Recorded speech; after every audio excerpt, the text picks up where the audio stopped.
Okay, so hello. My name is Lynn Walsh. Welcome to Drupal 8 Migration Strategy. This talk is going to be for mostly content strategists and developers, any project managers, user experience people, designers. It's really about how you can be a resource for your developer when you're planning a migration. So with that said, we are going to go to our next slide somehow. That doesn't work. There we go. So before we start going, a little bit about myself. That's me. My name is Lynn Walsh. I am a senior technical content strategist. It's a mouthful. It takes a while to get used to saying it over and over and over again. But I work for a company called Chief. We are a digital agency based in Washington, D.C., but we do have offices in Portland, Oregon. I myself am a remote employee based out of Sacramento. But what a senior technical content strategist really means is that I do migration planning. My specialty is website migration planning.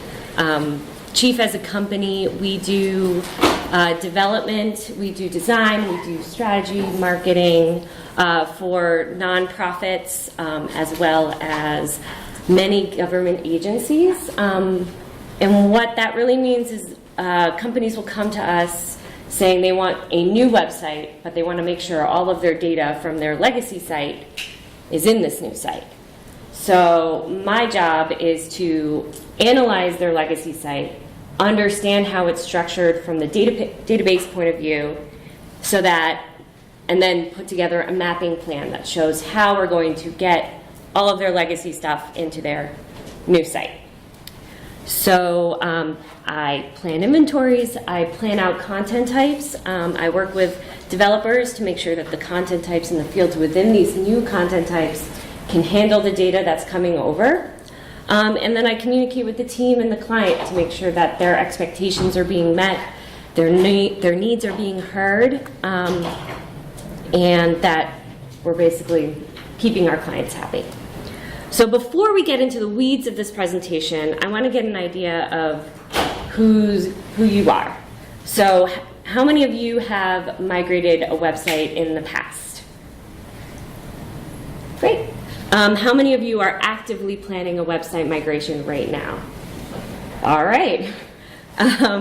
When you first thought about your migration, how did you feel? Worried. What about this? Does this sound right? Yeah.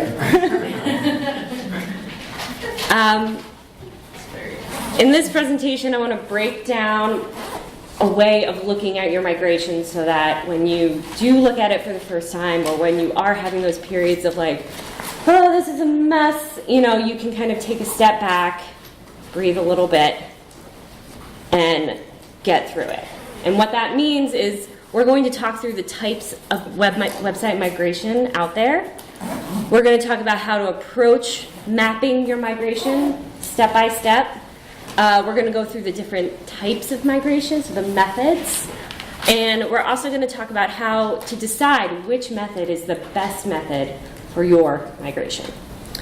So let's collectively take a breath, let it out, and because you've got this. So, migrating a website is a lot like upgrading a piece of furniture. So say you have an old bookshelf at home. It's kind of from IKEA. You got it when you first graduated college. It's got that like plywood stuff that's like bending a little in the middle. Like, this is your legacy website. Like, it was great when you got it.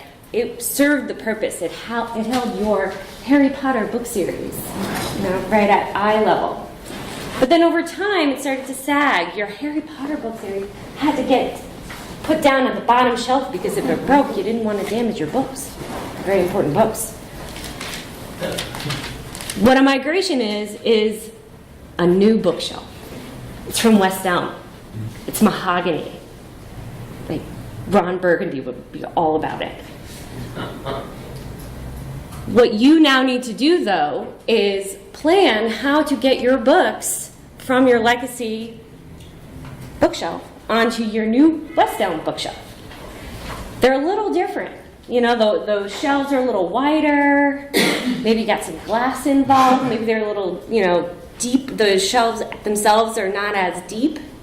It's a different bookshelf. You can't just take your books from your legacy bookshelf and just put them in the same way. It's not going to look good.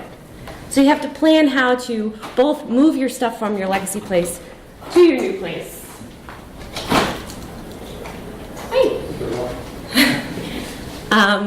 Plan how to move your stuff from your legacy bookshelf to your new bookshelf, but in a way that even makes it better. So you're not only migrating one-to-one, but you are improving it as you do it. So how do you do that and track it in a way that you don't lose something? We're going to talk about that. So website migrations are a great way to refresh your content and get the right stuff in front of the right people. But it takes a bit of planning to get that right. So where do we start? The inventory. Looking at a migration as a whole can be overwhelming, but I like to take it one piece at a time, starting with the inventory. I'm sure many of you know what an inventory is, but we're going to run through a couple of the important parts of it just at a high level. So what is an inventory? An inventory in a library can include book titles, authors, reading levels, the Dewey Decimal number thing that gets assigned to it. Like an inventory for a library, inventory for a website includes the URLs. How many pages are in this website? The taxonomy terms. How many terms are in each vocabulary? This will tell you how your site is organized and sometimes how it's even structured. Your site inventories, site directories, how many site sections are there? Sure, you can look at your website from the front end and see, all right, these are the top nav places. But is that always what your site is? Looking at your inventory from a directory level will help you understand also how many levels deep does your site go? How many user counts exist? A lot of times this is overlooked. User counts are very important to the client because that's what they use to update their site. So sure, you can make this website that looks beautiful, but if the people who are updating the site, the people who you give it to, don't understand how they're supposed to use it, don't have the proper rules, they're not going to be happy. So understand how your clients are working in their legacy site, regardless of whether it's Drupal 7, a WordPress, or some proprietary whatever. If you understand that, you can build them a site that also meets their needs. And then finally, files and assets. Are there videos? Are there big, enormous, image files? These are also very important because the new site that you're building is going to have to handle all of that stuff. And your developer needs to know that as well. Basically, anything your developer will need to move from one place to another has to be in your inventory. So as you're looking at your website and you're looking through all of the data and the site crawl, keep in mind, ask yourself, does this need to move from one place to another? If the answer is yes, then that has to be in your migration plan, and you have to be able to talk about it with your developer. So let's talk about how to compile your inventory.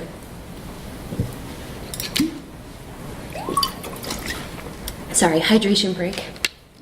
If anyone wants to take a hydration break, you're welcome. So to compile an inventory, I like to focus on two things. We have the database, and then we have the site crawl. In database, looking at your database, you can run SQL queries to pull counts and data for each of these things. You want to take this further out, but this is the high-level stuff that you want to grab. So there are SQL queries that you can run that will pull numbers for each of the content types. If you want to know how many content types exist in the site, there's a SQL query for that. If you want to know how many number of nodes are in each content type, there's a SQL query for that. And a lot of times these numbers that you're pulling will help you understand what type of migration method you want to use. If you have 12,000 blog posts, you're not going to want to migrate that manually. That's crazy. So that's going to tell you that you want to script that migration, and we'll get into that in a little bit. But if you see from your SQL query that you only have like 10 bios, why are you going to make a developer spend all this time scripting that work where you can do that, you can take that out in an hour and have your developers spend their time on the 9 million blog posts that exist in this site. So a lot of times your inventory will help you start thinking in the right way about how you're going to migrate all of this stuff. So content types, nodes, taxonomy. You will notice from your database how many times you can pull a SQL query, use a SQL query to pull how many times each term is being used. If you have a taxonomy list of 500 terms, and you notice that 200 of those terms aren't even used, why are you going to migrate that? Maybe talk to your client about why do those terms exist. Maybe you can consolidate some things, and you can do that now so that when you do migrate it, the new site has the right content in it. And you won't have to go back and re-migrate things after you run the first migration. Images. Images are really important to note, particularly with Drupal sites. Drupal 7 handles images a little bit differently than Drupal 8, where media is part of core. So that is something you want to point out to your developers. If you are migrating 500 blogs, and some of them have blogs within their bodies, you're going to have to you're going to have to find a way to pull those images out of the body so that you can make sure that they come over in your migration. Because if you just migrate it from a blog body to a blog body, it's just going to bring over the code, but it's not going to make that connection. It's not going to create the entity in media and then connect it again. So these are stuff that you need to be talking about early on in your project that can kind of come up and snag you if you forget about it later. And then finally, users. We talked a little bit about this already. Any user roles. If you understand the user roles that exist on your legacy site, you can talk to your client to make sure that they're happy with the way that works so that you can recreate it on the new site. A lot of times this is overlooked, more times than you actually think. So that's your database. That's how your database can help you put together your inventory. But there's also the site crawl. So a site crawl, for those of you who may not know, is sort of a crawl of the front end of a site that captures all of the links, all of the URLs that exist on the site. External links get included, broken links get recorded. This is really important. There are a lot of programs that you can use for this. I like to use Screaming Frog, but there's also PowerMapper, there's Integrity, there's lots of different things that you can use. So a little bit about the site crawl. When you pull this site crawl, you'll get this list of links, URLs, and from this list of URLs, you can pull things like the directories. You can sort it alphabetically, and you'll just see all the different directories. What I like to do is I pull that out as a spreadsheet, and then I use an Excel formula that kind of pulls out all the different directory things, like the names of all the directories, and then I run a count of them. And really quickly I can see, oh, all right, this site is structured, this site has great URL structure, so that's one win for us. We won't have to worry about restructuring all their URLs and redirecting all this stuff if their site's already structured correctly.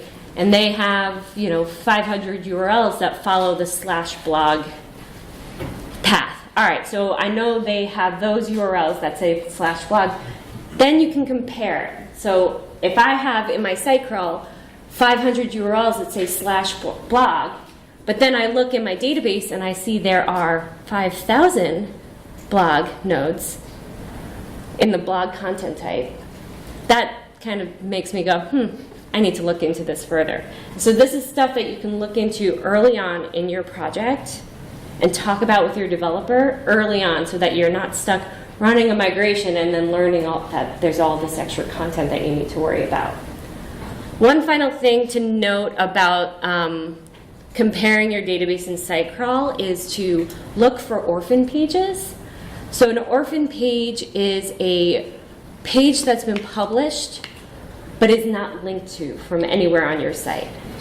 I could give a presentation about this, but I'm not gonna, so you're welcome. But it's not good. So a great way to find out whether orphan pages exist on your site is to compare the list of URLs in your site crawl to the list of aliases in your database. If they match, you're go. If there are inconsistencies, so if there's a ton more URLs in your, a ton more aliases in your database than in your site crawl, you're going to want to look into that. Click on them, look in, spot check them. You'll notice a trend happening, and that's something to talk to your client about, to talk to your developer about. And a lot of times it can be outside of scope. So when you contract a project, you run a site crawl on a site, your understanding is the site is this big, but if you find out that they have 1,000 extra orphan pages, that's a scope issue that you want to talk to your project manager about so that you can make sure that you are on top of all of the things. Okay? So now we've talked about your inventory. We've got our document that says this is all of the things involved with this project. We've got all the URLs, the content types, the taxonomy, everything's laid out. And you're working with your developer to say, all right, we know they have these blogs, we need a blog content type over here. How do we get the content from over here to over here? You map it. So anything your developer will need to move should be present in your mapping plan. And an effective mapping document should include all of the fields from your legacy site, all of the fields from your new site, and it has to have as much detail as possible. So things like machine names, field types, all of this stuff should be in your mapping plan. So let's discuss putting one together. So this is an example of a legacy content type, a Drupal 7 content type, sort of laid out. And I'm going to share this spreadsheet with you at the end of the presentation. So as you can see here, we have a legacy content type called lizards. We have that legacy content type has several fields. We have the field name. I've noted whether or not it is a required field. I've included the machine name, the field type, and any dev notes. So things like date fields, things like images, repeating fields, things like that should be noted in the dev notes column. This is what you then share with your developer and work through field by field. This way, your developer doesn't have to spend their time doing this research. This is research that you can do for them so that they can focus on doing the developer stuff that they do, like the scripting, putting together YAML files, and running things. So from this spreadsheet, the type of field is especially important for Drupal because a lot of times when you're migrating Drupal 7 to Drupal 8, there are some subtle differences in the way that content, as you know, is structured. For example, images. Images in Drupal 8 are part of core. Images in Drupal 8 are handled in media, which is part of core. They don't necessarily have to be, but that's a conversation that you need to have with your developer.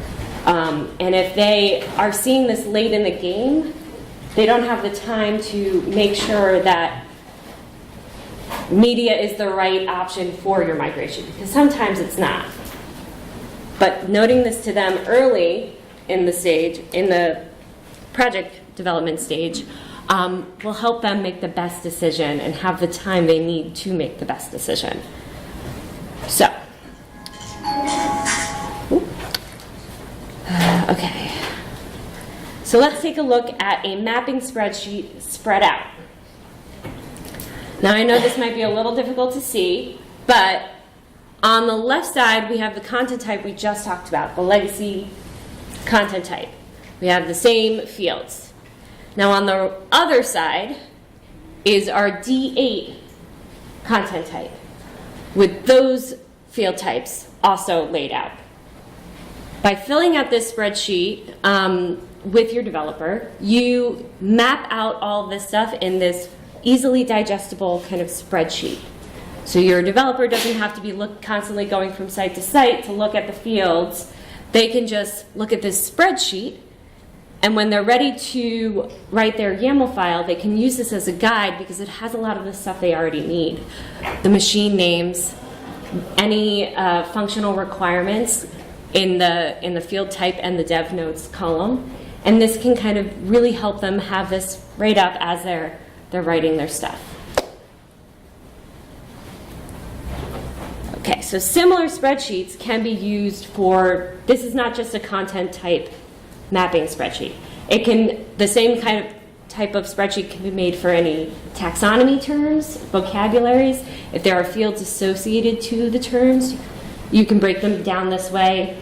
User accounts, any field data that's associated to users. So a user has a first name, a last name, an email address, all of this. Sometimes there's an address field associated with it. You can break it down this way, and that will help your developer kind of see the very clear to and from aspects of their migration. The point here is that you don't need to be a developer to put this together. You just need to understand and know where to look for it. So here is a screenshot of a D7 site, and you have your fields laid out right here. This is your spreadsheet right here. So if you know how to navigate the interface of a Drupal 7 site, you can start this spreadsheet for your developer. You just have to go to your Manage Fields tab of your Lizard content type, and then just pull this stuff out.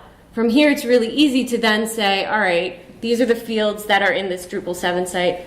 Let's open one of these content types and get an idea of how the user interfaces with it.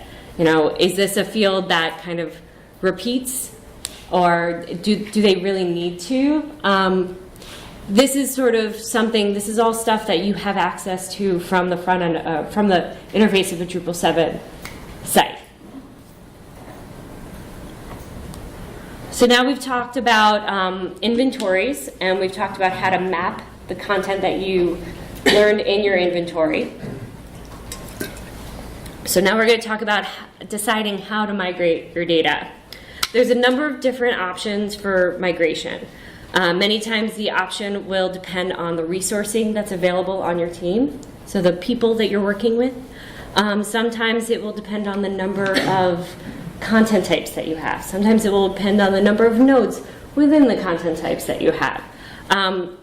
Let's go through that a little bit. So for me, there are two types of migration. There's scripted, and then there's manual. And then there's 4 types of sources. You can move data from one database to another database.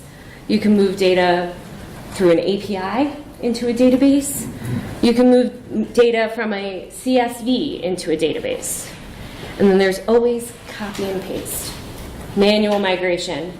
I know we all kind of groan inside and roll our eyes at it, but it's really, really important. And you will do it, whether you want to or not. Okay. So the database to database scripted migration method. It's generally the most obvious choice when planning a migration. Your developer will write a script. It's generally a YAML file. This script will map your data from your legacy database into fields into your new database. The API migration method works very much the same way. A benefit to doing your migration this way is that the scripts can kind of be rolled backwards and forwards.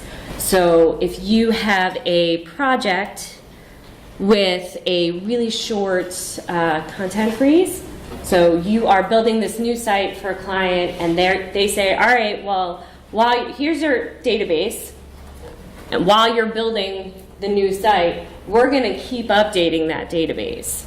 So you're testing your migration, but there's no database of record that ever gets set. Scripting your migration is helpful because you can say, all right, well, we'll run the migration. This is the new site with that migration, and you're still working on that database, but we're still building this one. And then, all right, a month later, we've come a long way. We've built out several more content types, but you have more content. Let's rerun the migration, and that will update all of the stuff in that new site automatically as you run it. That's really nice. However, a downside to that is that if you run your migration and then you're QAing your migration in the new site and you make any changes to that data, when you rerun your migration, that overwrites any changes that you make. So you will need to be on top of that. Also, if you change a field, if you change any field in your new site, you then have to make sure your developer knows about it so that they can go and tweak the migration script, because otherwise, when they rerun the migration, it will fail. Okay. Just making sure I'm getting all my notes.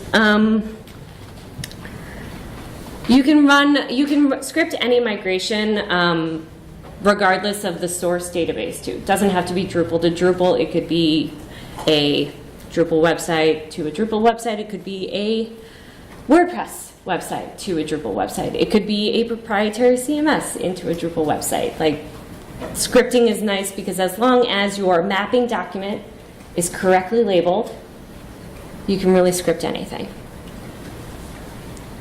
Okay. So, a CSV migration. So, CSV is very similar to the database migration. However, instead of scripting fields within a database to fields within a database, you're scripting columns within a CSV to fields within a database.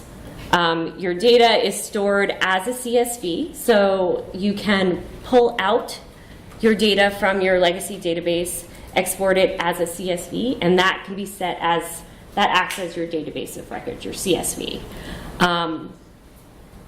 The data is scripted very similarly to a database migration in that your developer uses a YAML file to script the fields.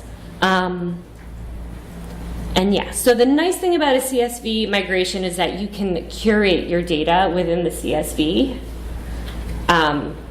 before migrating it in. So a scenario to think about where this would be a good idea is that if you have a project where you have a bunch of bios, bios are nice because they're usually set. They don't get updated too often. It's usually just like a picture, a body field, maybe some links, but that doesn't get updated a lot. So if you run that migration from a CSV, so you pull out your data into a CSV, it's a nice way to share it with those people whose bios they are so you can verify that those bios are correct. So what I had, a project that I had a while ago, the bios on my legacy site were super out of date. But the people who own those bios didn't work in the system. So they couldn't go into the database, they couldn't log into the site and update their own bios. So I said, all right, well, let me just pull your bios out into a CSV, share that CSV with you, which they all love CSV, so they all went in there, made their changes, gave that back to me, and I said, great, we're migrate, this is our source now. Like, don't worry about what's in the legacy site, this is our source now. And we migrated that into the site, and that was great. It was nice because scripting from a CSV is good with content types that are not updated often, because then you don't have to worry about keeping track of all the versions of the databases and rolling it back and forth. If there are updates in the new site, you can pull a new CSV, but then that's your new CSV of record that you have to run a migration on again. Yes, got it. So then finally, there is manual migration. In my experience, manual migration is part of every website migration, be it a large, complex site or a very small, simple site. It comes with a lot of pros and cons, but at the end of the day, no amount of automation comes close to human touch. And this is something that your clients will appreciate. My rule of thumb is if your content type has less than 100 pieces of content in it, I just migrate it by hand. That's negotiable, of course, everything is, but that's usually what I say. Like, oh, if it's 100, I can work with a couple strategists and we can get that in an hour and be fine. It's often a better option for things like landing pages and pages that have custom kind of functionality on it and custom layout on it, because if you migrate it, you're taking up your resource, your time to plan the migration, you're taking up your developer's time to run the migration, and then you're taking up someone else's time or your time again to QA it. And then it usually comes over a little wonky, so then you're taking up more time to make sure that it looks right. Whereas if you just take one person's time to move it from one place to another, that kind of saves you a little time. And your project managers will love that sentence. Yes? I just wanted to mention from hard experience, if there's any critical content that absolutely must be on your site that you need somebody else to check. Sorry, there's some kind of having a moment out there. Please ask your question again.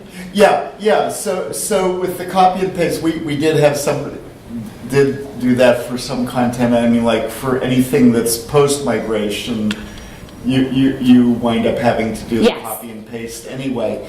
That it's, if there's any mission critical content that absolutely must be on the website, you need a second pair of eyes to check that it was done correctly. Yes. So QA is huge.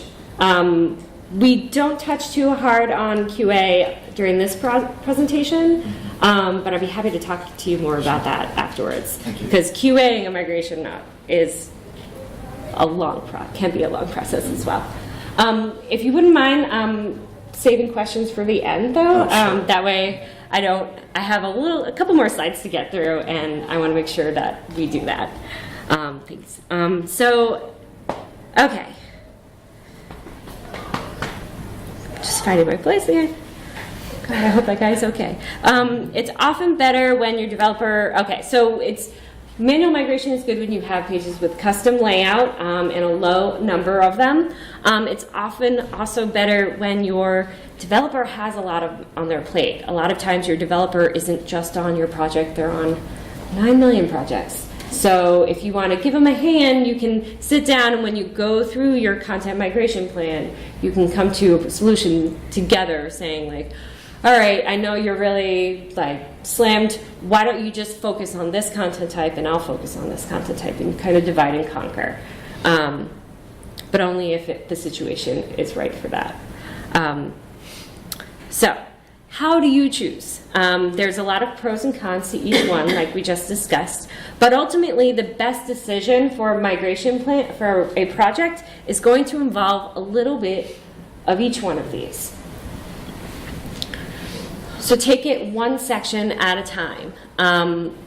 Looking at your inventory, you can kind of work through each piece of content type, each piece of data, vocabulary, user role, etc., and list out for each content type and for each piece of data, list out the fields, map those fields, then decide how to met those fields. So a lot of times when you look at a project as a whole, you're like, oh man, I have 45 content types that I need to like consolidate into 8, and I need to do all these things, and it's really easy to just kind of lose your mind with it. But if you just say, all right, well, let's look at content type number 1. What are we doing with this guy? You know, then the next one, what are we doing with this guy? And so on and so forth, and you'll be able to kind of work your way from there into your full migration plan. So let's look at 2 kind of common scenarios. So we've got a blog content type, and we see that the fields for this blog content type are consistent. For all of the blogs, there's a title, there's a body, there's like a URL field. You know, maybe there's a taxonomy, something or another, you know. For this one, you see that the fields are consistent and that the functionality is also consistent. There's no iframes that are being pulled in. There's no games or anything like that, but there's a lot of them. There's like 1,500. You script this. I feel like that's a pretty easy call, knowing the data, the bullets that are associated to it. And then you have a page content type. These are your landing pages. There's only, 20 of them, but they all have different layouts. You know, some of them have bars on the left, some of them have bars on the right, some of them have video, some of them are pulling in some social media stuff from somewhere else. The functionality varies. This is an easy call to migrate this by hand. You know, have your strategist kind of set some time to kind of do that migration while your developer works on your blog. The takeaway here is to look back at your inventory and consider each content type one at a time and make decisions from there. So now we have some resourcing. So thinking about your team can also affect the migration method that you choose, because we don't all have these great, I do because I love my team, but a lot, not everybody has, 3 developers that are completely dedicated to your project, 5 strategists, 4 UX people, 7 design, usually it's not 7 designers because then they start to argue. So you know what I mean? Not everybody has these perfectly built out teams, but that doesn't mean your migration is going to fail. Understanding who's on your team, who your players are, will help you determine the best migration method. So one way to think about it is your people on your team. Do you have a developer-heavy team? Are you resourced with 3 developers but 1 strategist? This is going to tell you you can lean a little heavier on scripting your migration because you have the people there to do it. Do you have a team where your developer support is there but kind of limited? You have 1 developer, or you have 2 developers, but both of them are on 5 other projects at the same time. But you have a couple strategists that are solely dedicated.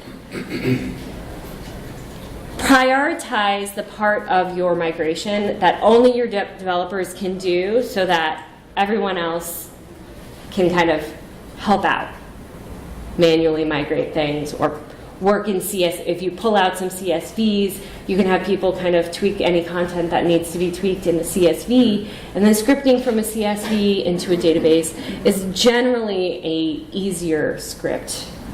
The actual YAML script that gets used is a little less complicated. Or do you have a diverse team? This is easy. You divide and conquer. But understanding the people that are on your team is a really important part of deciding what migration method that you use. So pay attention to it, is the bottom line there.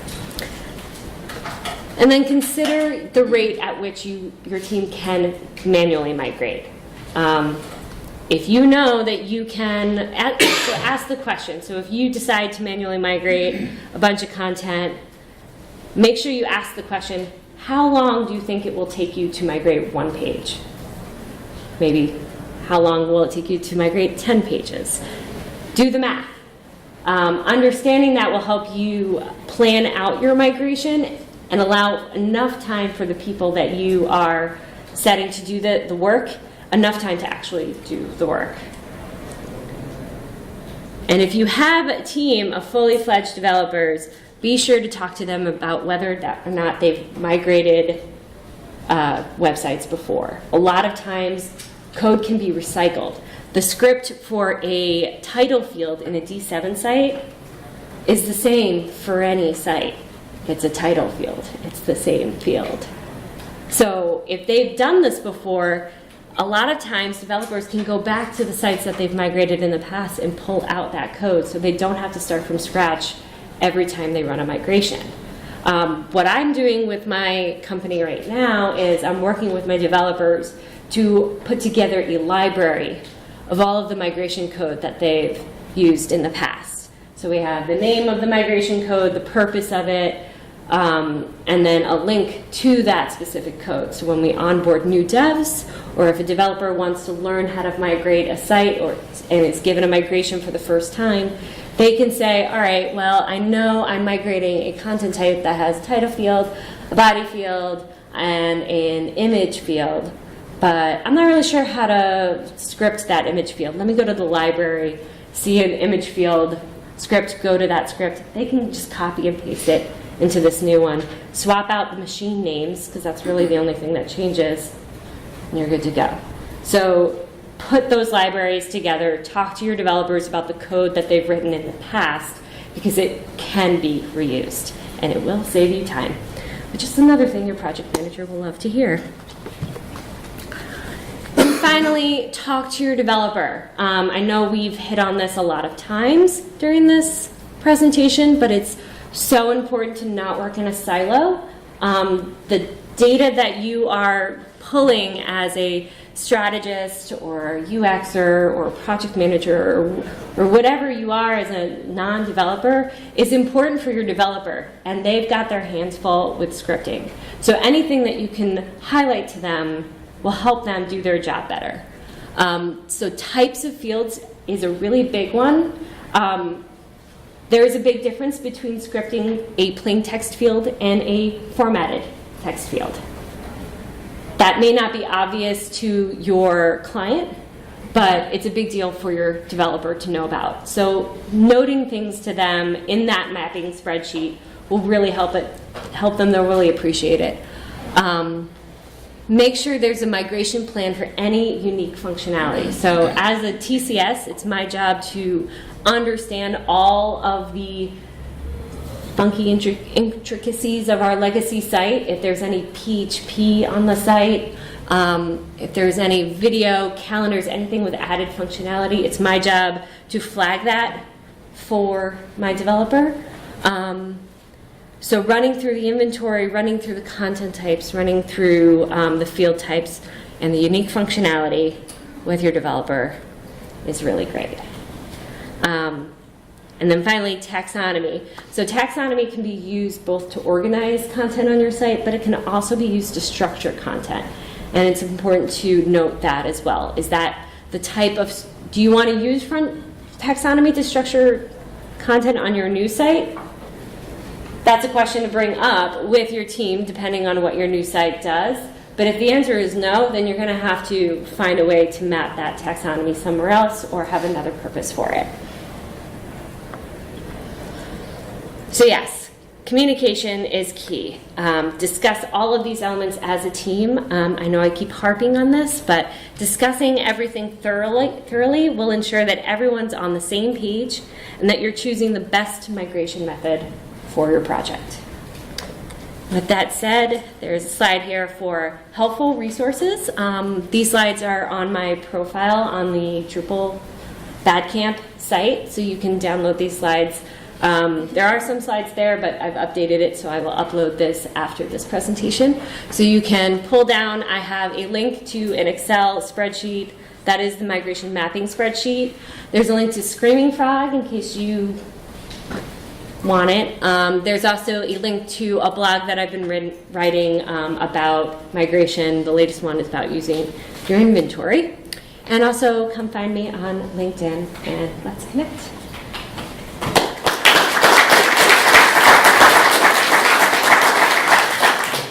like this slide is really on brand with this time of year.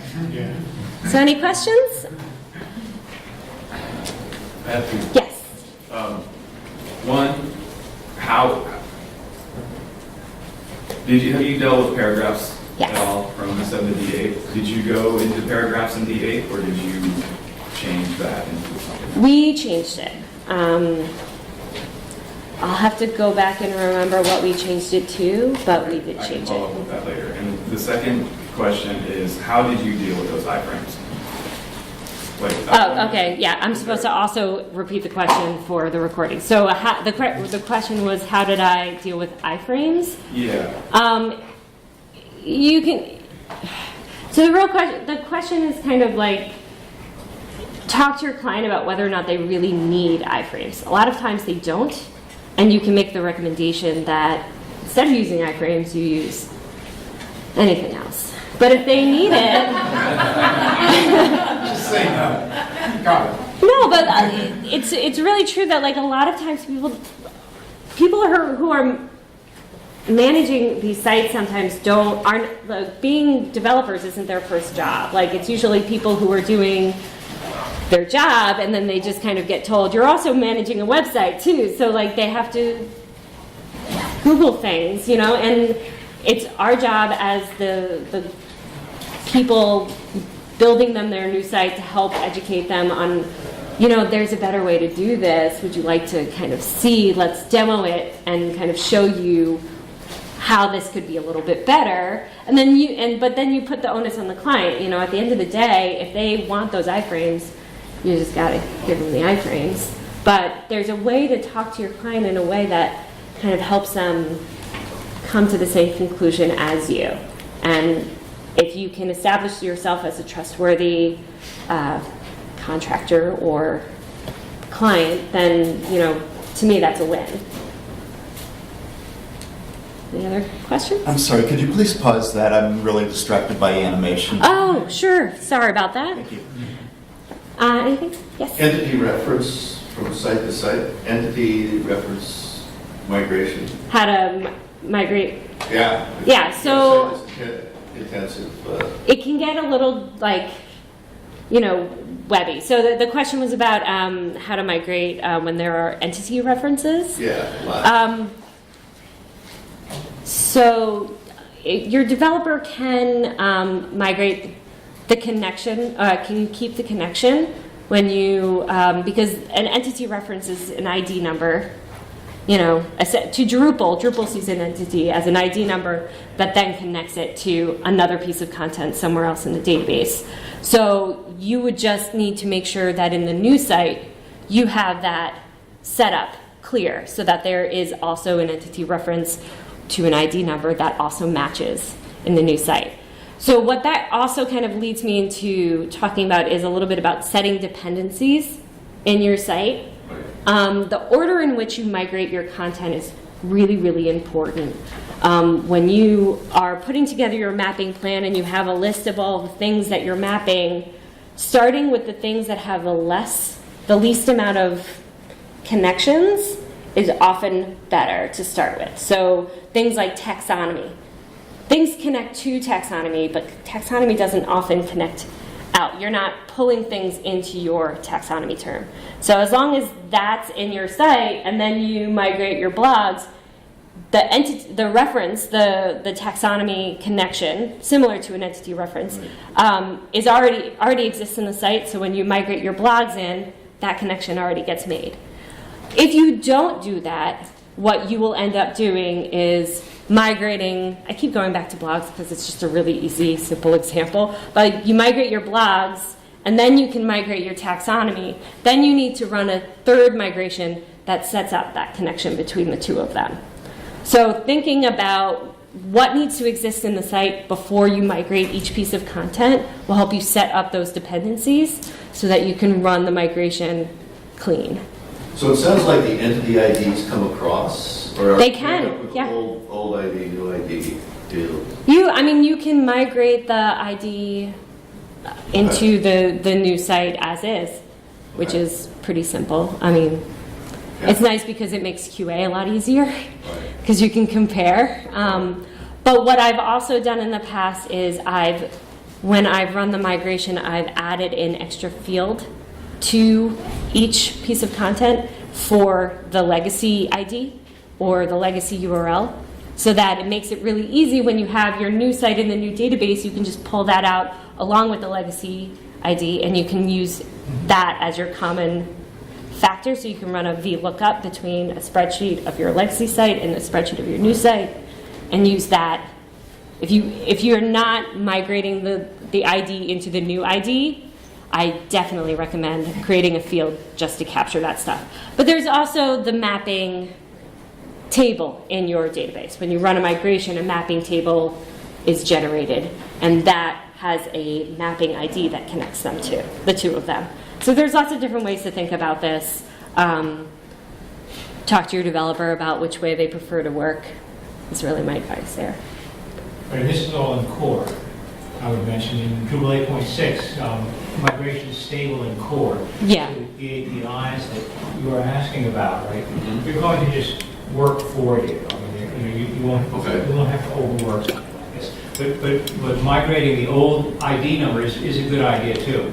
You're just throwing that into a text field as well. Yeah, a lot of times, if the people who are doing QA on your site log into the site to see the new piece of content, they don't have access to the database, so they can't see that stuff. So if you have it as a field within that content type, they can see it a lot easier. So it's understanding who's going to be doing your QA that can help you make that decision. Have you done multilingual migrations, and can you speak to any special challenges? I could talk for a very long time about multilingual. Talk to me after this. Any other questions? Have you ever had a use case where you just exported something or migrated something as a static HTML file? So like an article or something? Where I've had to just migrate it as is, or Well, so I I'm guess this is... sorry. I'm currently migrating a website that's going from 9 million HTML pages into Drupal 8. Got it. So I'm doing that right now.